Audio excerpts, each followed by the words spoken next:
அதனுடைய காரியங்களை சொன்னார்கள். எப்படி இருக்கும் அந்த கூட்டம்?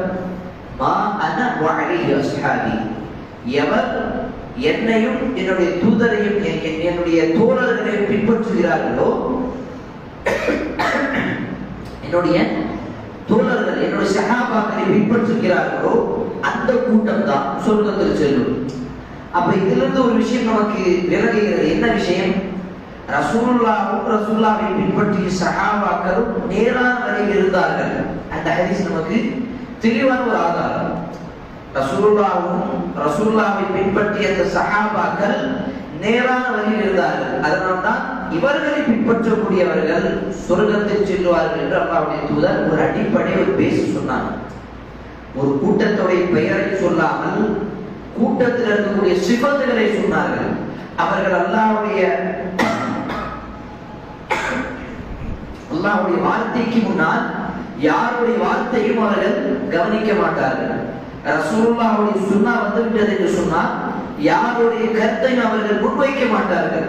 ரசூலுல்லாஹ்வுடைய சுன்னா தான் அவர்களுக்கு முன், அவர்களுக்கு முன்னாடி ரசூலுல்லாஹ்வுடைய சுன்னா வந்து விட்டால் யாருடைய பேச்சையும் அவர்கள் கேட்க மாட்டார்கள். சஹாபாக்களுடைய பண்பு இதுதான். அப்ப அஹ்லுஸ் சுன்னா வல் ஜமாஅத் என்று சொன்னால் யார் சுன்னாவை கடைபிடித்து ஜமாஅத்தோடு ஜமியத்தோடு கூட்டத்தோடு இணைந்திருக்கிறார்களோ அவர்கள் தான் அஹ்லுஸ் சுன்னா வல் ஜமாஅத். அப்ப இதுல வரக்கூடிய இன்னொரு சந்தேகம் நமக்கு, இன்னொரு ஒரு கேள்வி, அஹ்லுஸ் சுன்னா வல் ஜமாஅத் சஹாபாக்களும் அதில் தான் இருக்கிறார்களா?